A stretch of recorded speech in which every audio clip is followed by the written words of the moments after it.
दादी बाजार से आम लेकर लंबे रेतीले रास्ते से अपने घर लौट रही थी। धूप तेज थी, हवा गर्म।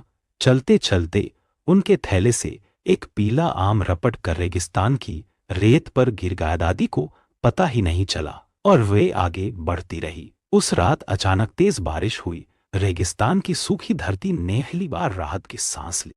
बारिश का पानी उसी गिरे हुए आम पर जमा हो गया।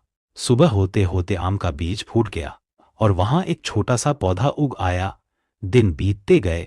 रेगिस्तान की कड़क धूप उस पौधे को सुखाने लगी, पत्ते मुरझाने लगे। तभी वहां से एक बंदर गुजर रहा था। उसने सूखता हुआ पौधा देखा तो उसका मन पसीज गया। वह दौड़कर पास की नन्ही सी नदी पर गया, अपने दोनों हाथों में पानी भरकर लाया। पौधा फिर से हरा होने लगा। समय के साथ एक बड़ा आम का पेड़ बन गया। उस पर लाखों आम लटकन लगे। रेगिस्तान के सारे जानवर, हिरन, खरगोश, ऊंट, तोता, सब मिलकर मीठे आम खाते। लेकिन एक दिन भयानक तूफान आया। आंधी इतनी तेज थी जिससे पूरा आम का पेड़ टूटकर गिर पड़ा।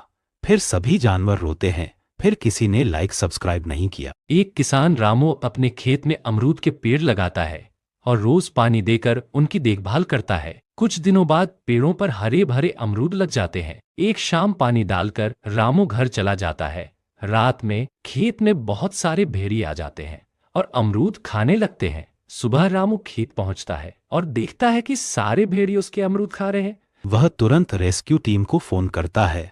रेस्क्यू टीम जीप लेकर आती है, जाल से सारे भेड़ियों को सुरक्षित पकड़ लेती है और उन्हें जंगल में छोड़ देती है। अमरूद का पेड़ टूटा हुआ देखकर किसान रोने लगता है, क्योंकि फिर किसी लाइक सब्सक्राइब नहीं किया। एक छोटे से गांव में रोशन नाम का लड़का रहता था।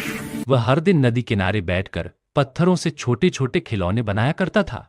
लोग उसे कहते, इससे क्या होगा? लेकिन रोशन चुपचाप मेहनत करता रहा। एक दिन गांव में मेले का आयोजन हुआ। रोशन ने अपने पत्थरों के सुंदर खिलौने वहां रखे। बच्चों को उसके खिलौने इतने पसंद आए कि सारे बिक गए। फिर भी रोशन रोता है क्योंकि किसी ने लाइक और सब्सक्राइब नहीं किया। एक शहर में हर साल होने वाला सबसे खतरनाक स्ट्रीट फाइट टूर्नामेंट शुरू हुआ। इस बार मुकाबला अलग था। एक तरफ था फौजी का बेटा जो अनुशासन, सम्मान और कड़ी ट्रेनिंग पर विश्वास रखता था। दूसरी तरफ था गैंगस्टर का बेटा जो दहशत, डर और चालाकी से खेलना जानता था। भीड़ उबल रही थी। एक तरफ देशभक्ति का जोश, दूसरी तरफ डर और दबदबे की आवाजें। घंटी बजते ही फाइट की शुरुआत। एक साइड शांत, नियंत्रित पंच, दूसरी साइड तेज, बेईमानवार। दोनों अपनी सोच के साथ लड़ रहे थे, एक इज्जत के लिए, दूसरा दबदबे के लिए। अब फैसला आप करें।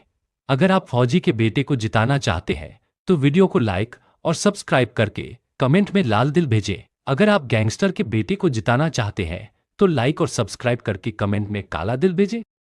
एक भारतीय महिला ट्रेन में सफर कर रही थी। ट्रेन रेगिस्तान के बीच से गुजर रही थी और वह मीठे आम खा रही थी। आम खत्म होते ही उसने बीज खिड़की से बाहर फेंक दिया। उसी रात रेगिस्तान में हल्की बारिश हुई। बारिश की नमी से वह आम का बीज अंकुरित हो गया और धीरे धीरे एक छोटा पौधा निकल आया। अगली सुबह पास से गुजर रहा एक ऊंट उस छोटे पौधे को देखकर रुक गया। ऊंट को लगाया पौधा सूख जाएगा तो वह पास की छोटी नदी से अपने मुंह में पानी भर भर कर लाता और रोज उस पौधे में डालता। कुछ दिनों में वह पौधा एक बड़ा आम का पेड़ बन गया। उस पर बहुत सारे पीले मीठे आम लटकने लगे। ऊंट बेहद खुशी से उन आमों को खाता, मानो पेड़ उसी का। लेकिन एक दिन पास से गुजर रहा एक लोभी आदमी उस पेड़ को देखा। उसने बिना सोचे समझे कुल्हाड़ी से पेड़ को काट दिया और सारे आम लेकर भाग गया। जब ऊंट वहां पहुंचा तो अपना पेड़ कटा हुआ देखकर जोर जोर से रोने लगा, क्योंकि फिर किसी ने लाइक और सब्सक्राइब नहीं किया। एक गरीब लड़का स्कूल की रेस में हिस्सा लेने आया। उसका जूता पुराना और टूटा हुआ था। सब बच्चे हंस रहे थे, अरे भाई ये कैसे दौड़ेगा? लेकिन लड़का बोला, जूते से रेस नहीं जीतती, दिल से जीतती है। स्टार्टिंग व्हिसल बजती है। सब बच्चे तेजी से आगे निकल जाते हैं।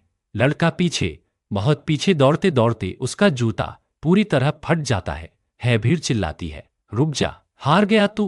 पर वह रुकता नहीं, नंगे पांव दौड़ता रहता है, क्योंकि उसे सिर्फ जीतना नहीं था, अपने पिता को दिखाना था कि वो हार मानने वालों में नहीं। और चमत्कार, आखिरी 10 सेकंड में वह सबको पीछे छोड़कर पहला आ जाता है। भीड़ खामोश और उसका पिता आंखों में आंसू लिए कहता है, आज तूने रेस नहीं, मेरा विश्वास जीत लिया।